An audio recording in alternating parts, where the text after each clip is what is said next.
Hi there, Mike Brady with Generosity Wealth Management, a comprehensive, full-service financial services firm headquartered right here in Boulder, Colorado.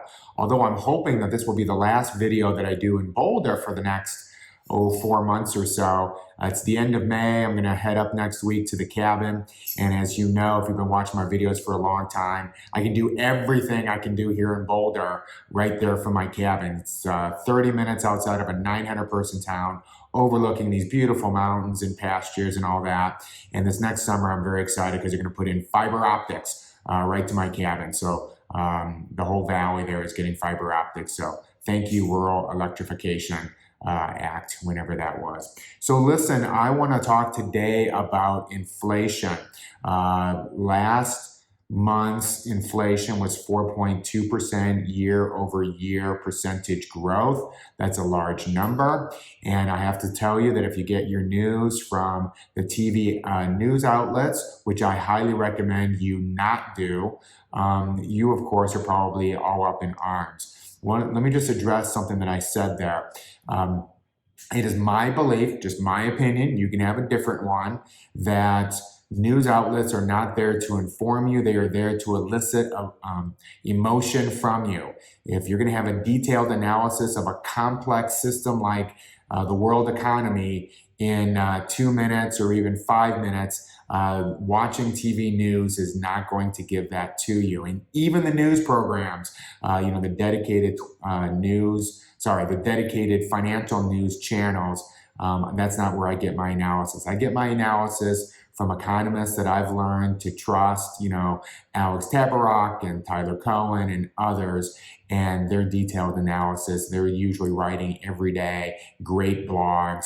I post them in my newsletter periodically. But the question is now the time to panic due to inflation? And the answer is, one, I don't believe there's ever a time to panic. But two, is there a time to be concerned about the impact to you, your life, the economy, your portfolio, things of that nature? So, it's the wrong question, frankly. The real questions are, is this temporary or is this systemic? What are all the factors in it? What are the conditions today that might be similar or dissimilar from the last time we had huge inflation, which was in the 1970s? And people always go back to, there's an old adage that every general is fighting the last war. Well, let's make sure that we're not fighting the last war against inflation, because things were significantly different in the 70s. Think about the cars and TVs and microwaves that you had back in the late 70s, or your VHS, which was probably a Betamax. Things are a little bit different 40 years later. And the response and the understanding from an economic point of view about how the economy works has also evolved over that time frame. Doesn't mean that we shouldn't be humble about the future, because it's about the future. Nobody knows exactly what the future holds. So let me get back to some of those questions that I've thrown out there. Let's remember that 12 months ago, pretty much everything came to a stop, all right? So the demand for our goods and services came to a screeching halt in general. Now we've got an economy that is almost like a post-war, growth economy. The demand for products and services is super high. Is the supply there to meet? No, not necessarily. I was going to finish my deck on my cabin this summer, and I can't because wood has gotten super, super high. Right now, they're up at my cabin building a new water well, and it's costing me significantly more because of all the metal shortage for the piping that goes down to the aquifer. Okay, these are short-term demands that are not being necessarily met by supplies and by the supply chain. Now let's step back for a second. And by the way, before I complete that thought, these are short-term. When there's a huge demand, there's other people who come in that will meet that demand, whether it is done in 1 month, 1 year, but it doesn't mean that everything's doomed for here on out. At a certain point, there is a give and take with supply and demand. There's never a perfect amount of supply. There's never a perfect amount of demand. Sometimes they get out of whack, And for many core inflation items, that's the situation right now. So let's move on. Is it nominal or is it relative or is it absolute inflation? That's another thing we have to ask ourselves. If your wages are going up by 5% and inflation is going up by 5%, it's kind of a wash. Or the opposite, if your wages are going up, which is what is happening now in order to get service workers in and many workers get the employment down, is wages are going up. If your wages are going up by 5%, by 8%, and inflation is going up by 4 or 5, you don't really care. You're actually relatively wealthier, even though inflation is going up as well. And one of the things that has happened over the last 20 to 30 years is we've become very addicted to inflation that's very, very low and has been declining practically down to zero. And that's not necessarily the norm. So when inflation from 1 year ago till now goes up, when we become accustomed to a low rate and now there was, oh wow, wait a second, maybe it's not always low like that. It does come back up. Let's not extrapolate that out into everything is horrible and it's going to continue to extrapolate out, in the future. I mean, that's one of the things that continually surprises me is from a stock market point of view, we know that every year there are going to be, in most years, not every year, but in most years, there is a double-digit decline within the year. So the market might go up, a certain amount, and then it usually, goes back and forth, 4 steps forward, 3 steps back, etc. And when that happens, it's like it's never happened before. Some people get very excited about it. I'm not sure that helps getting excited about it.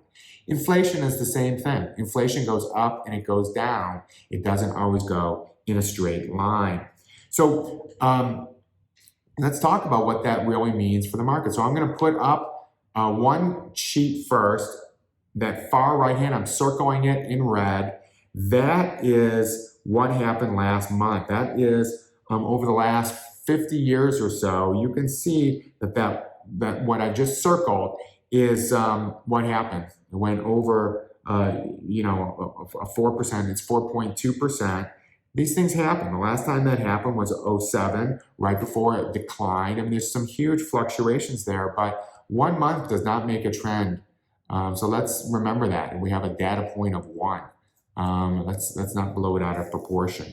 So what happens though? I mean, there's this perception that when the inflation goes up, therefore the stock market's going to go down. That's not true. Here I have just highlighted that bottom left quadrant, and this is when we have low inflation and inflation is rising. What has happened? On average, since 1988, so that's the last 30 years or so, and the 4 times that has happened, the market has increased over the next 12 months. Okay, that's not a guarantee. This next time it could be different. Okay, so we're talking about the future here. But if there's some knee jerk that inflation goes up and stock market goes down, that's just not the case. You've heard me before talk about duration and how important that is. As a matter of fact, the longer I am in this industry and the longer I work with clients and with money and financial planning, yada, yada, is the more important I believe that duration is, which means, hey, listen, if you're going to ask for a guarantee from me that the market won't go down over the next month or 2, hey, I couldn't give you that. I could never give you a guarantee anyway. However, when we look out 1 year, 2 years, 5 years, 10, which is what we should do, inflation has not been the deciding factor of whether or not you're successful or not. If you need the money in a month or 2, or even 6 months, you shouldn't have that amount of money you should have in money market anyway, or in cash, ready and not invested. However, we've got our stuff for a longer term. One of the things in the 1970s that's different from today is it was stagflation. Remember, a stagnant economy with inflation and high unemployment and all these things. We have low unemployment that's decreasing. We have an economy that is growing, not stagnating. But yes, we have 1 month, one data point of inflation from an incredibly strange and bizarre event 12 months ago that lead us to an inflation year over year. So let's not extrapolate this out. Let's not panic, and let's not do anything. I mean, one of the hardest things is to not do something at times. And many people say, well, we got to do something. You know what? At least I'm trying. At least I'm doing something. No. Sometimes doing something in a knee-jerk reaction is the worst thing that you can do. And the best advice that I can give as your financial advisor is not to do anything. Frankly, some of the best advice that I have ever given in my career was 12 months ago or 13 months ago, 14 months ago, when it was like, hey, get off the ledge. Don't do anything. Because the real people who got hurt were those that panic, and by the time that you as the end consumer hear the news from that news TV channel, it's already been priced in, okay? It's already happened. And so if you feel you're getting ahead of the game, you're not. The best thing that we can do is keep our eye on the ball, which is not panic. Let's realize that inflation, not a big deal right now. It's what is really inflation? Is it relative or is it nominal? Is it short term? Is it systemic or is it temporary? These are the things that we need to ask ourselves. And right now, no, the warning flags are not out there. And no, those who are economists who are really managing the money, the ones that I read are not panicked, which therefore means I'm not panicked and you shouldn't either. Mike Brady, Generosity Wealth Management. 303-747-6455.